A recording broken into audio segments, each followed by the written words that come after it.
He's a sports writer for the Rio Rancho Observer, a social media influencer with his own platform, Couch Potato Sports Coverage. Ladies and gentlemen, please welcome Daniel Zaguna. Happy to have you on the show, Daniel. How is it going? How are you? How's life? Good, good. It's got to clear a couple things up. I'm a freelance for the Rio Rancho Observer. Freelance. Um, Oh, my bad. yes. My bad. And Zuniga. Zuniga. Zuniga. Zuniga. See, you know what? It's We are, I always make my mistakes. People struggle with my name. They're like Maximilian. I'm like, no, Maximiliano. no, I love it. I've never heard that variation before. Can you say it again? Maximiliano. No, oh no, what you said my last name was Zagunya. Zagunya. Yeah, that's a good one. I know I've never heard that one before. Yeah. But yeah, I'm a freelance for the Observer, also a college sports writer for the League Winners, but that one's like very, very new. Very So nice. getting So, ready for that yeah. Lobos. Yeah. I found you on TikTok and I was like, Oh, oh, this guy's in New Mexico. This is awesome. I love finding New Mexico influencers, and I'm like, that's kind of what I'm trying to like. I want to expand and explore that for just getting New Mexico people on the map. yeah. For Yeah. sure. But that speaking of which, what got you into your background? What got you into sports media specifically? What's a day in the life of you? Just Oh, this. okay. Yeah. So what got me into sports media? I mean, I've always loved sports. I mean, specifically, like if you go, so I'm on Instagram, YouTube, Facebook, and TikTok. So if you go there, you'll see like a little potato and there's a football around there. It's Right. not because I only cover football. That's just like a little symbolism thing that like football was my first love. And not like as a player, but like as a fan, like I remember growing up, just I was a big fan of the Broncos, and there was a couple of pivotal moments where I was like, oh, I can remember the exact moment that I fell in love with the Broncos, and then also the moment that I realized that I fell in love with football. The first one was, I think it was like 6 or 7 years old. We were at Chuck E. Cheese with a bunch of our friends, and doing stuff at Chuck E. Cheese like you do, and the dads were watching football, like in the parent area, and I remember I was watching the game and all the dads were going like, oh man, like making those things that making The those noises that sports fans do. the sports dad noises, like ugh. Yeah, the sports dad noises. Yeah. So I looked up and I remember it was like Tom Brady and he was pissed off and he was just like yelling and you know how Tom Brady gets when he's all yeah, yeah. But so I remember it was Champ Bailey who just like took an interception more than 100 yards and the Broncos beat the Patriots. And then I was like, I like that team. And then for a while there, I was like, I don't like this guy, Tom Brady. Doesn't seem like a cool team guy. Obviously, as you grow up, that changes now, and he's one of the greatest player of all time. But yeah, that's how it started, and so I became a Broncos fan, and then started watching like that became my Sundays, just NFL Network and watching football. And then there's another time, I think it was Christmas Eve, the Broncos were playing at the time the San Diego Chargers. They had like Philip Rivers, Marty Schottenheimer, LaDainian Tomlinson. And I wanted to stay up and watch the game, but like my parents wouldn't let me. So I remember like hiding underneath the table and watching the game. Broncos got destroyed. I think it was like 50-20. It was like days of Jay Cutler. It was the game where Philip Rivers and LaDainian Tomlinson were barking at Jay Cutler while he was on the field, like they were both trash talking each other. So yeah, That was the Chargers team that had the greatest offense and the greatest defense, and then didn't win shit.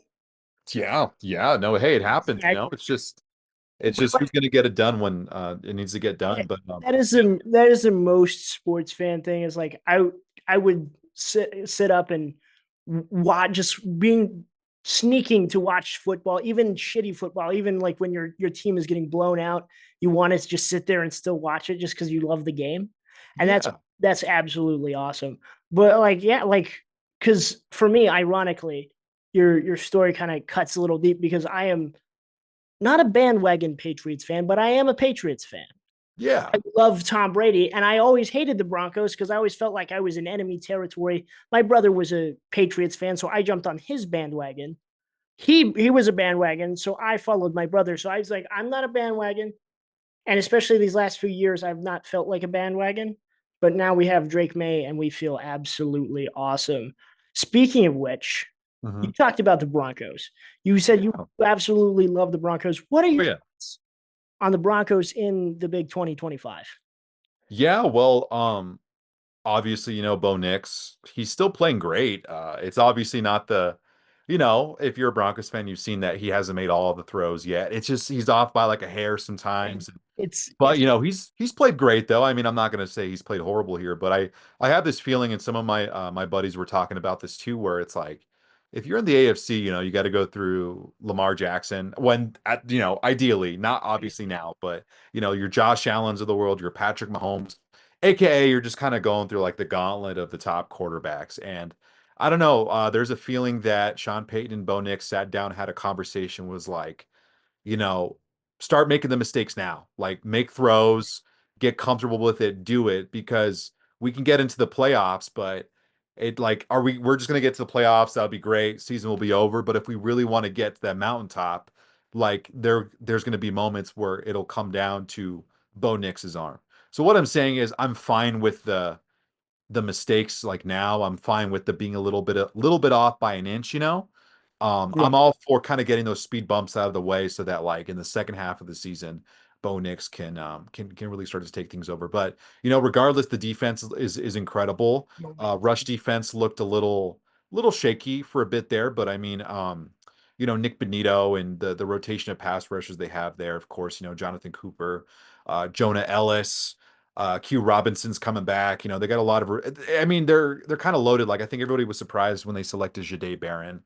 And again, it's crazy because Sean Payton. Like I would always say that Sean Payton's ahead of the curve. I remember the draft that Patrick Mahomes got selected in. Of course, everybody likes to talk about it now. Oh, right, you selected Mitchell Trubisky. Why didn't you select Patrick Mahomes? And it's like the truth is nobody was talking about that until the day that it happened. Like exactly. everybody saw Trubisky as the de facto number one quarterback. Yeah. You can make an argument for Deshaun at that time, and then Mahomes was like this project fun pick, maybe in the second or third round, and then as the draft got closer, it was like reports from the very credible guys like Ian Rappaport and Schefter who was saying that like teams are high on Mahomes, like he's going to go in the first round. And it wasn't just teams are high on him. It came to a point where it was like the dogfight was Andy Reid and Sean Payton are the highest on him. And that's why the Chiefs jumped the Saints at the time to get him because the Saints were going to select him. So what I'm trying to say is I think he's a little bit ahead of the curve. Jade Barron was a little bit of a shock, but I think it was again the same thinking that you can't win the AFC West without having like kind of the rotational or just an endless amount of secondary people. And then for the long run, it'll probably be like Riley Moss will sign elsewhere, get Yeah, paid a fat contract. Same thing with Jaquan McMillan. yeah, for sure. So yeah, but for now it's gonna be this is like a real shot where it's not just it's gonna be a feel good story and we go to the playoffs and that's it. Like they're really trying to go for it. So I appreciate that. The defense is where it needs to be at. Offense needs some tuning. I would say though, that's probably, like my notes from the Jets game is I don't know. I think Bo Nix, I think it was cleaner, than he played the last couple games. And I'm fine Yeah, with it because I'm like it's the NFL, It's just like there are weeks when who like the Giants look better than the Chargers. right. There you can't like math out the NFL of like, Yeah, oh, this team beat this team, so that means this team will beat this team. It's like if you do that, you'll drive yourself in a circle because every team could beat every team. It's just a matter of it, preparation. yeah, So the good teams on the times where they're kind of having a bad day, as long as you get it done, like halfway through the game, I think was pretty evident for Bo Nix that's like, okay, let's just get the win and we got to get out of here. He did enough to get the win. The offense did enough to get the win. New left guard will probably be starting next week. So yeah, but I'm happy with the Broncos. They're 4-2, beat the Eagles on the road, beat the Jets on in London, and they're gonna play the high flying Giants, which is kind of weird to say, but it's gonna be a next. real test for that offensive line because that offensive line has a ton of questions, and this will be a big test. They can pass the Broncos pass rushing defense and what Vance Joseph presents. It'll be a testament to some of those Giants guys who have been criticized all offseason. So yeah. I think that like if there is a time for the Broncos to come out of the AFC West, it's this year. Because right now you got the Chargers who have all those offensive line injuries. You have the Chiefs who have been down. You have the Raiders are still terrible, but still like they're still like competitive. I think there's a lot less bad teams in the NFL right now. I think the Raiders, like if Geno Smith just cleans up his mistakes, they're going to be a lot better. Yeah. but I feel like they have a path. Personally, though, I'm just biased, and I'm like the Patriots are just going to go to the Super Bowl and win because Drake May is the MVP and awesome. So, but like I said, like it's all up. Like it really is all up in the air. It's a game of inches. We just like just now, the Falcons just beat the Bills, beat them pretty handily. Yeah. No, Really, it's and you're wearing the Lobos hat. I think Coach Eck was the one who said it, but it's not a matter of like, talent. Like he talked about just like how every week he's like, if you lose a game, it's not because the team is bad or whatever. Like that is a loss or a win is a reflection of a team's preparation. So like the best teams will get their roster like the most prepared for a game. And if you get that, you're going to have the most success. Your Bill Belichick's at New England or your Steve Walsh's at the San Francisco. It just like the formula seems to work. They're always prepared. They're always they have more wins than losses, the way you want to put it. It's never that math thing of like, oh, this is better than this, or on paper this is better than this. Like it's just never going to work out. And like I'm pretty sure the Patriots. And by the way, the whole bandwagon thing, like I don't care, it's like all the people who love the Warriors, like they're gonna find out. So I hope so. Well, I don't know. I kind of like the Warriors in the NBA, but they'll yeah, I find out in mean, life, like, they'll go through the trenches like a Patriots fan has, where it's like, oh man, this kind of stinks for a bit. And that's like what true love is. So it's like, exactly. I truly love the Patriots during the Mac yeah, Jones era, right? Because it's like this is awful.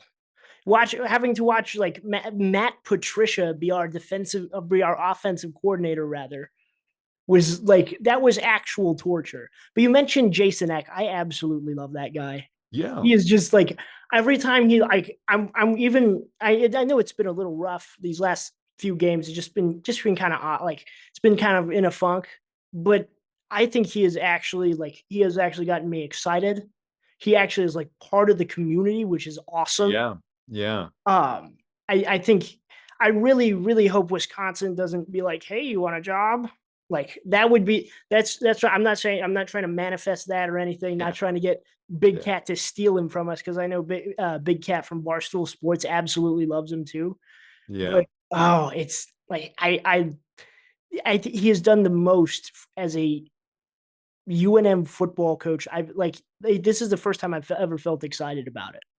It wasn't when the Lobos beat the John Mateer led Washington State team last year. I think that's what got me excited at first when they did that. I was like, wow, like it's like we beat a ranked team. I was like, Yeah, wait, hold on. And then during the offseason, when Jason Eck got hired, I was like listening to like his on the Lobo pod. I was like, I like this guy. He's a football guy. yeah. It's just like Football guy, yeah. he's just a football guy. Like I'm like this guy's awesome. He's from the Midwest. He's an offensive lineman. He's a walk on. I'm like, oh, this dude's awesome.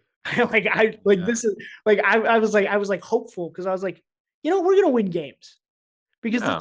this guy like I know you see him on the sideline, he's screaming. I'm like hell yeah, like, you get hyped. I feel Yeah. like I've seen a lot of his like post game like him in the locker room. Yeah. I would want to run like my 5'6", 130 pounds of me would want to run through a brick wall for this guy. Like he's Yeah. awesome. No, that's yeah.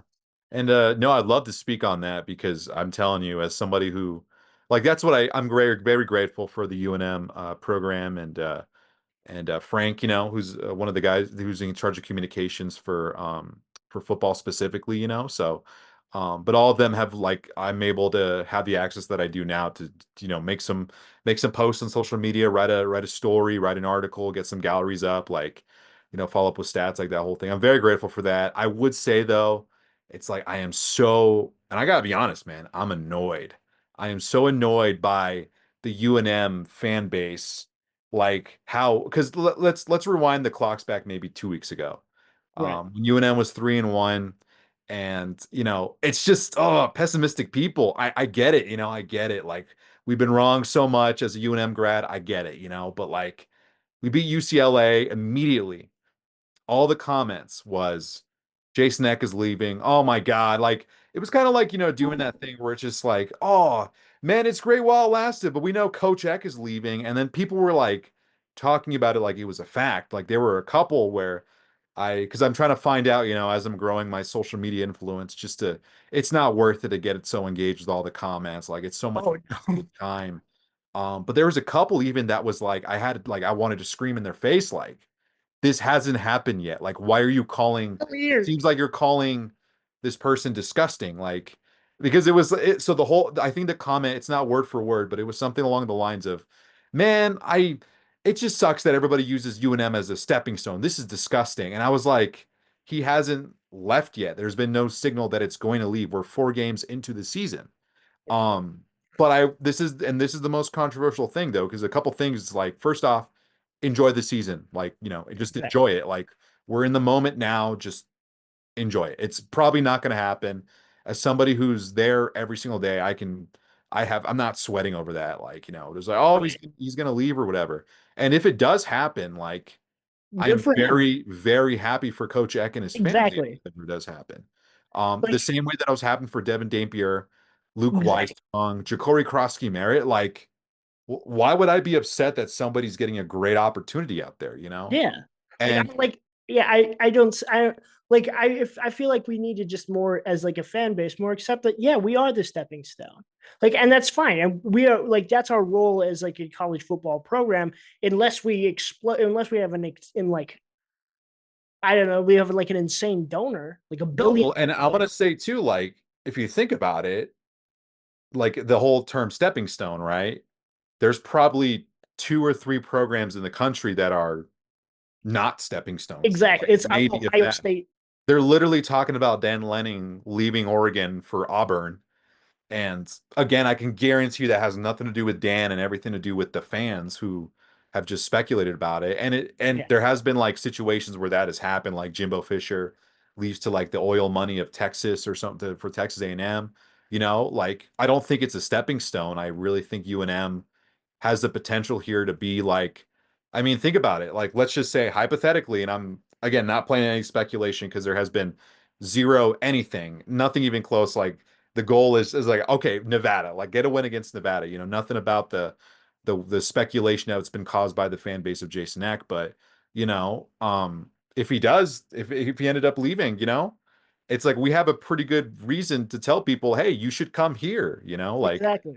this was the home of Devin Dampier, Luke Weissong, Ja'Cory Krosky Merritt, J.C. Davis, and in Illinois. We have money. People think we don't have NIL money. We do. Dude, There are great people who are running that sort of thing, and UNM is a fantastic place. And I would just also applaud people or point people to look that like I was a big fan of Jason Eck because I was very surprised. I was like, wow, UNM landed this guy because it's like when he was at Idaho, like he put Oregon in Oregon territory, Autzen Stadium, like in the burners. yeah, Like though I watched that game because I whenever he got hired, I watched that game and I was like, I watched Jack Lane and I watched like I was like, oh shit, like this is an Oregon team that was during that season was ranked number one, had beat uh, Ohio State, and he took like he gave him a game. I was like, yeah, yeah, so we're and getting this guy like a lot of a lot of guys who performed like their best game was against the Oregon team. So talking about what's realistic, not the unrealistic speculation stuff, but realistic things now. How you said people will run through a brick wall for Coach Eck, like that's true. You look at the tape, it's like if you're a scout, what are the games that you pick out to watch on somebody? It's like, okay, you want to see when they're playing the best competition, rivalry games, that sort of thing. And so, like, for example, Keyshawn James Newby is a good one, the edge rusher for UNM. Last year for Idaho, his best games came against Wyoming and Oregon. His best game was at Oregon against the best competition. He played the best. right. This year, his best games have come against, well, really all of them. He's been a superstar. Yeah, UCLA, NMSU, and then Idaho, and then Boise State.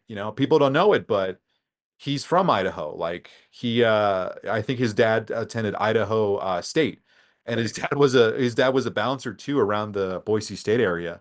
A lot of the fans were telling me, like, oh yeah, we know Keyshawn James Newby. Like we've known him since he was a kid. So that game had a lot of meaning for Keyshawn James Newby. He went off too. So it's like again the whole preparation meets success type of thing. Like Jason Eck is he aces that all the time, and San Jose State, I wouldn't say that one was like a shocker because San Jose walk like their quarterback is phenomenal. It's the best quarterback the Union's played. That's including Bryce Underwood. It's the guy who's like quarterback is very much a confidence thing. Like Walker Right. has a power rocket arm and is not afraid to throw it wherever. Like that is a big threat for UNM, and it was a good test. And then Boise State has just been the team that's ruled the Mountain West for decades. Ever. Well, thank God they're leaving. Right. But those were two tough matchups. So they got Nevada coming up, and they also have Utah State, and we'll see how they shape up. But no, I will. Yeah, I will tell you what. Somebody who was at the Mountain West Conference, geez, when they had us ranked second to last, I was like, have you seen the team that's been put together here? Like, it's shocking that people get paid to do that, like to vote. It's people at the AP poll. They flabbergast me too. I have no idea how they have their job at some point. So Yeah. I No, and I'll get like maybe there is some reason, but there's just some stuff in like the world of football that just I can't make sense of. Like, for example, Ezekiel Elliott, first team All Pro, mhm, his rookie year. Doesn't win rookie of the year. Like they go over a quarterback. Of course, I get it. The weight of a quarterback, the weight of a first team all pro is different. But then you right. go back to the year that maybe Quentin Nelson was a first team all pro as a rookie. Like, wouldn't he even get a nomination for offensive rookie of the year? Like, what is the name of this award? Is it skill position group like award, or is it offensive player of the year? Because if it's offensive player of the year, Quentin Nelson should have been for the rookie of the year. So what I'm saying is like I really Yeah. wish that I expect the casual fan to not know much about the trenches, but for Right. people who like are credentialed enough to get these kind of votes, I really wish that they give more credit to the guys in the trenches and to the stuff that they're supposed to see as these people who study it all day long, you know? I last year the AP poll with basketball got me just so fuming. After every UNM, like after every like big statement UNM win, I was like, why aren't we ranked? I was Yeah. like why? Like there was I could see why we weren't, but like there wasn't. I'm like, you put them at like it always gets me upset because I'm a fan and I'm delusional and I think UNM's the greatest university since sliced bread. So I'm like, yeah, you know what? Yeah, we are the best. And I don't know. But anyway, moving on. What's your thoughts on transfer portal NIL and how it affects UNM specifically? Because I know how I feel like there's a part of me that still I saw you just recently Donovan Dent posted a picture in a UCLA jersey for media day, and I've been watching Devin Dampier played pretty damn good at Utah. Yeah. So like, what's your thoughts on that? Like, for is it okay to cheer for those guys? Oh yeah, 100%. Like I don't see why not. I mean, it's literally the way I would like to paint it. The way I think about it is like my best friend in town tells me that, hey, dude, I just got offered like a big promotion in Right. Oregon. And it's like, hey, dude, I'm gonna be sad that you're not here, but I'm very happy for you. Like, Like why wouldn't I be? Of like course I'm yeah, celebrating for you. yeah. Like Let me look at get your bag. like Ja'Cory Krosky right now for the Commander. Well, that's a little different, different leagues and whatever it may be. But like Devin Dampier, man, I think it's so cool that people are or that he's kind of like in the Heisman, like kind of in that top 10, top 15 running, and for a while there he was top five, but he's really exceeding expectations. But no, if there's anybody that says that you shouldn't root for them, like, am I allowed to cuss here? I won't. I won't. Just Oh kidding. yeah, you're absolutely. Oh, dude, this is super chill, super relaxed. Relax. Just yeah, you can cuss. No, I would never. This is a kid show. No, I'm Show just kidding. Gotta make it family friendly. kids want to watch it. Middle school. No, I'm just kidding. But no, Luke Weissong, Rio Rancho guy, UNM for 4 years. Like, why Mhm. wouldn't I root for that guy? Like, I'm Exactly. always rooting for him at U of A. So no, I don't think it's never gonna change for me. I kind of wish though that a little bit more of like the fans, again, I hate to say it, but like would adjust to it. Right. Like Bronco Mendenhall is a good example too, like of course everybody was up in arms when he left. I mean, I was certainly very hurt when he Yeah. left. And it was funny because it's like the media people will tell you it's like it's different. Bronco Mendenhall was a football focused guy and he has his ways of doing things, and it was a very productive way of doing things. He's got a lot of NFL vets that are NFL players that or a lot of his players have been drafted, successful Right. program goes. Like he kind of sparked a little bit of the UNM resurgence in football. Uh, Right. but when I talked to him at the media conference today, it was kind of cool because he like recognized a bunch of the New Mexico sports people and he was very, very friendly and kind of off the record was just kind of like just I was like, hey, how are you guys doing? Like it's nice to see you again and stuff like that. I Uh, honestly, I saw something. I don't know exactly how true it is, but I think like one of the reasons he did leave was just so he could be closer to his family, so they didn't have to all like rip up their life and move all the way down here. It was just like he got an offer from Utah State, and he was like, "Yeah, I'll go up Well, there." and that's the thing too. I mean, imagine like I don't know if I was a football coach and I grew up in New Mexico, like this is my home. I consider this my home. And if I go travel, I mean, think about football. You're like offense coordinator here. You're jumping around different areas, and then maybe you're a head coach in I don't know, in UL Monroe, and then Right? things go well after a year. But if you get offered like a chance to go to your home, like that is very attractive to me. Like if they're like, "Hey, do you want to be the coach of UNM?" It's like, "Oh, heck Yeah, yeah, I would." Like that's yeah. that's it's awesome. But it's like Where do that's I start? character. But when I talked to Bronco Mendenhall, and again, this was kind of all speculation. It's all in interviews posted everywhere. If they even put a full like presser of his time when he was up there I kind of got the feeling though, you're right though, like it did sound like it was more of course he's from Utah. But it also sounded like a little bit more of like there were some members in his family that it didn't sound like they were happy out here. It sounded like they wanted to be like he said he alluded to a situation where he was like, I just went to football practice today. My wife was hanging out with her friends and she was happy and smiling and she's just relieved to be so close to family and stuff like that. And so yeah, if it's a decision bigger than football, like I get that. I don't there like Bronco Mendenhall is not exactly one to share everything on the top of his head, especially to the media. Right. That's never been the Bronco Mendenhall way, but like for example, anything with whatever with Bronco, not to this magnitude, but the defensive back that was on the Niners last year, what was his name? I forgot. Um, Spacing on it. He signed, let's just Hufunga. no. I wouldn't let me defense back 2024. He was on the he was amazing with the Chiefs for a while. Travarius Ward, thank Various Ward. Yeah, that's what I blanked was. on it. Okay, gotcha. Blanked on it. But Travarius Ward is a good example where it's like um his daughter like passed away, like Mhm. in San Francisco, like he had bad memories there. And he made it very clear that it's like I'm not leaving San Francisco because I hate the team or hate but just like it's a painful place to be in because Painful like that. yeah. So, again, I don't know the full extent. I can't confirm whatever Bronco said, or like whatever Bronco's like true reasonings of whatever why he made that decision. But from what I've kind of like heard how uh, have heard him speak about certain things. I do think it was something to do with the family and that I think he was comfortable in Albuquerque, but some others weren't and they preferred to be closer to family.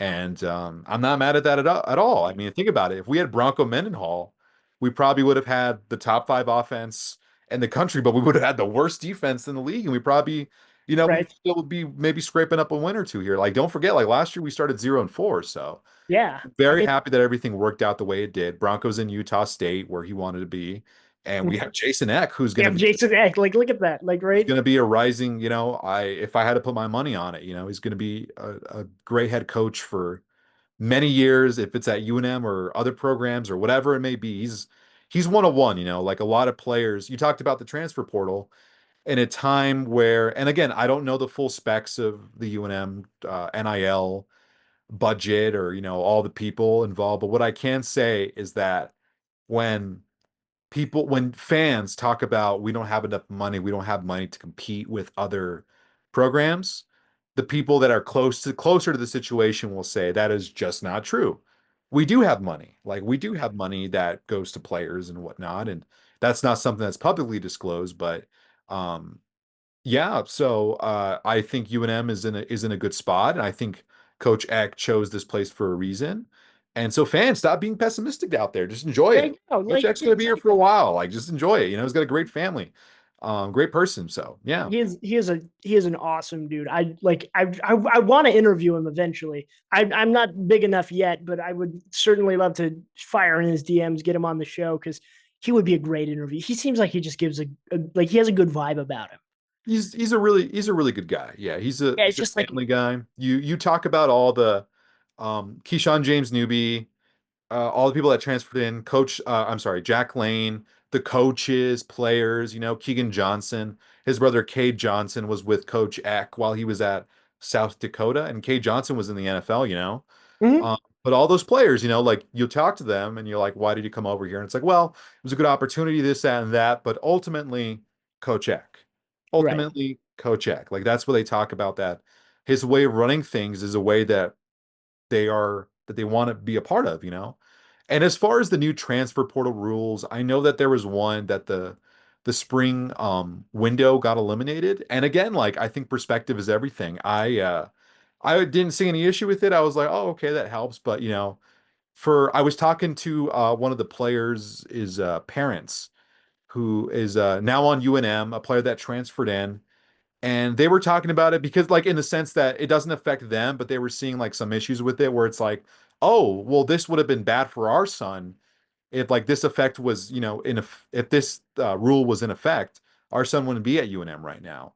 And they do see an issue with that, with the sense of graduate transfers. So, hopefully the NCAA can, do something. Yeah, I kind of laughed when I said that out too because I'm expecting. The NCAA, I don't think that's like the most like onomatopoeia thing. It's like the most like this like the NCAA and doing something. Those usually don't go together. Doing Doing like the right thing. research.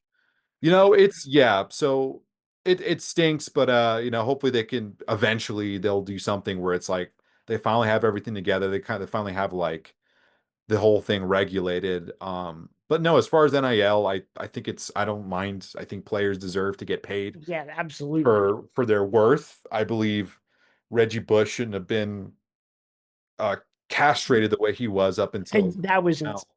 that is one of the great tragedies of sports. Is they just stripped the he got like what did he have, an apartment? Yeah, well, I mean, it's still just like, yeah, So it's stupid.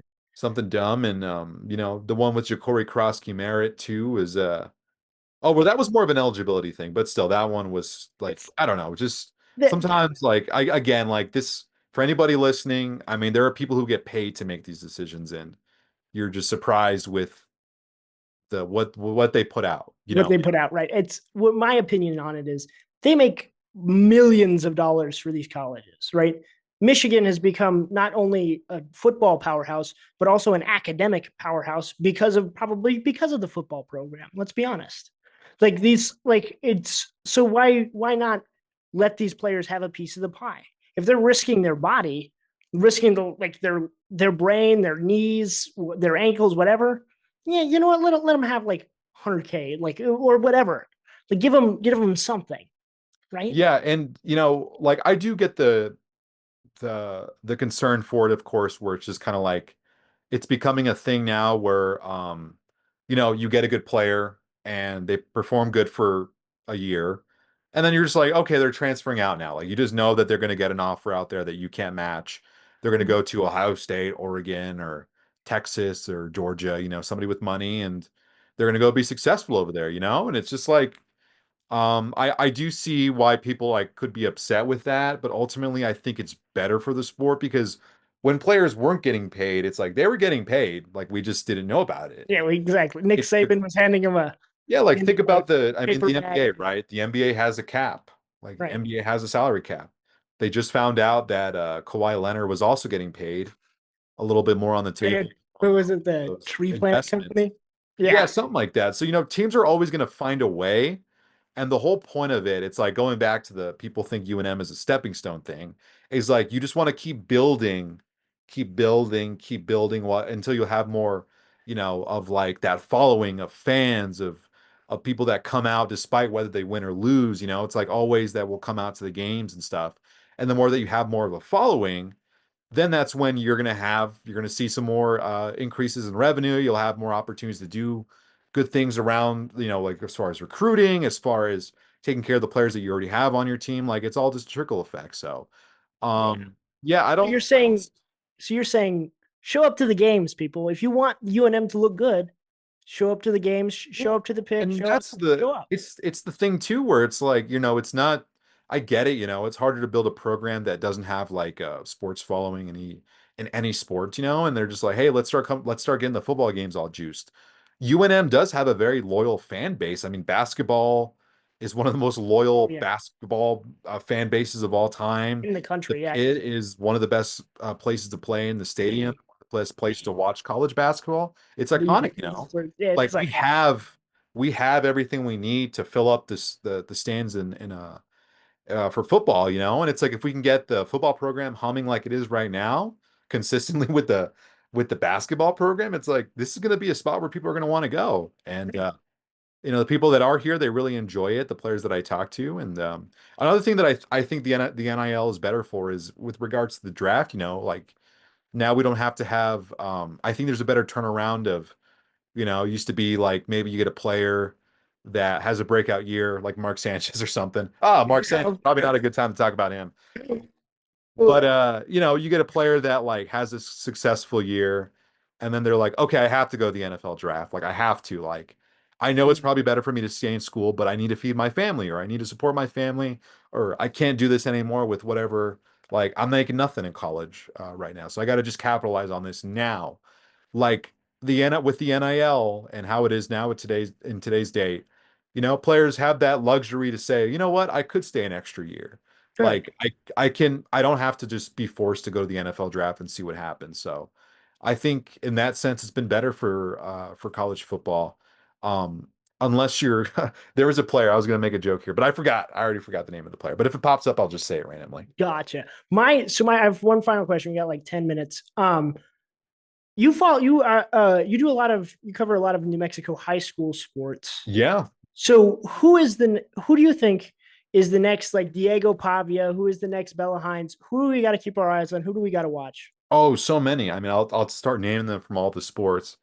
Football players, because I know there's a big football focused here, I would say, and basketball. I mean, Evan Nanez from Cleveland, phenomenal athlete, receiver, sophomore, has already gotten offers for basketball from like NMSU amongst like four other programs. I don't know how many he has in total.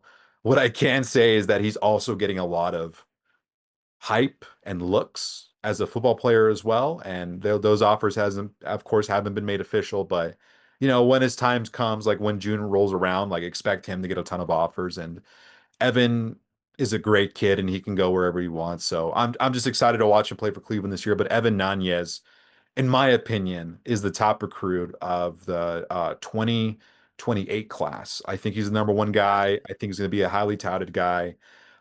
Cash Brewer, geez, he just looks like a younger Brock Bowers. He's just his arms are, and That's a shout out to very his sister. His sister's also a cheerleader at UNM. Cash Brewer is another member of the class of 2028, and long arms, a willing loves to block. oh Such a yeah. big radius, like he can just kind of catch anything. Huge hands, strong hands, and he's got like the frame where he's pretty built now, but like it wouldn't be surprising to see him as like a George Kittle type of body, because I think he's going to get a lot of offers as well. If Yeah. I put Evan Nanya one, I think I would probably put Cash Brewer as number two. I mean, we got so many football players.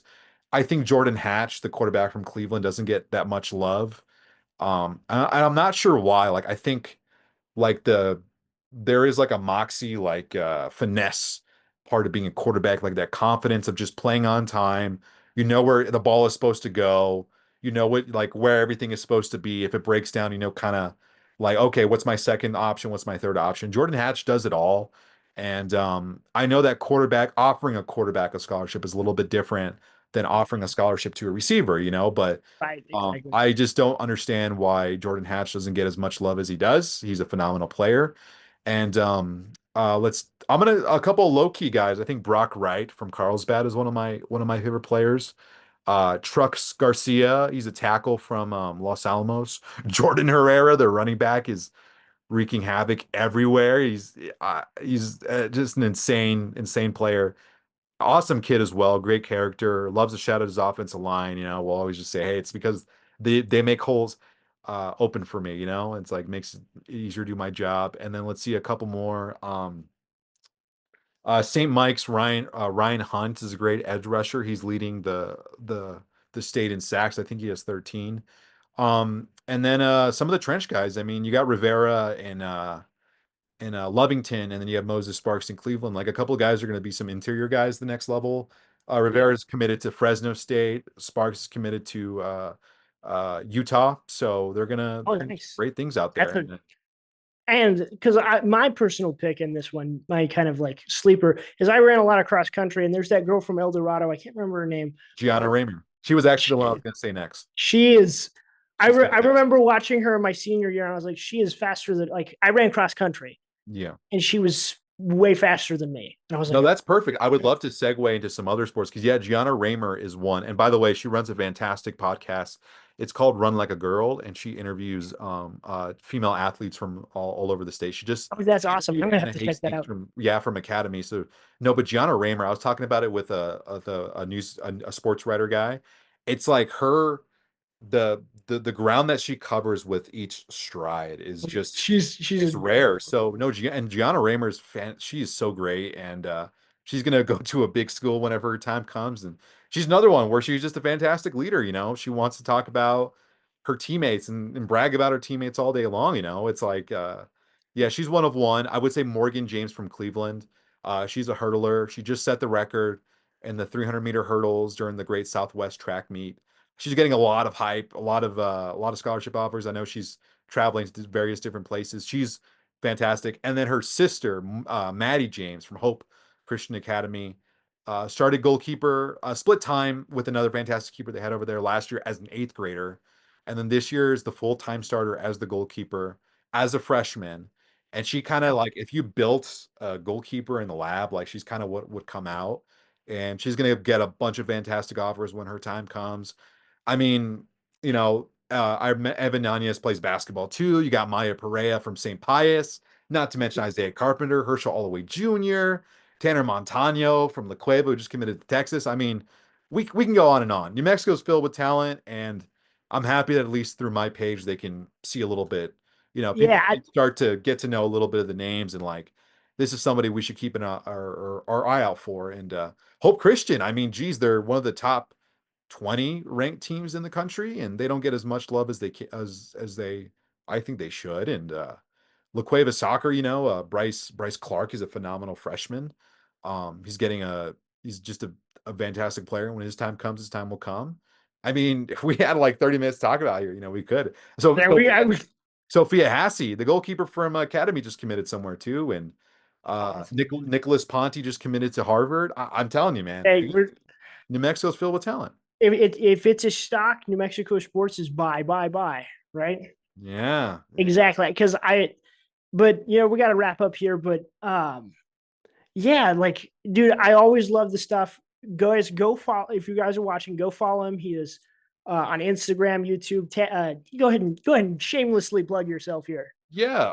Instagram, Facebook, YouTube. What was the other one? TikTok.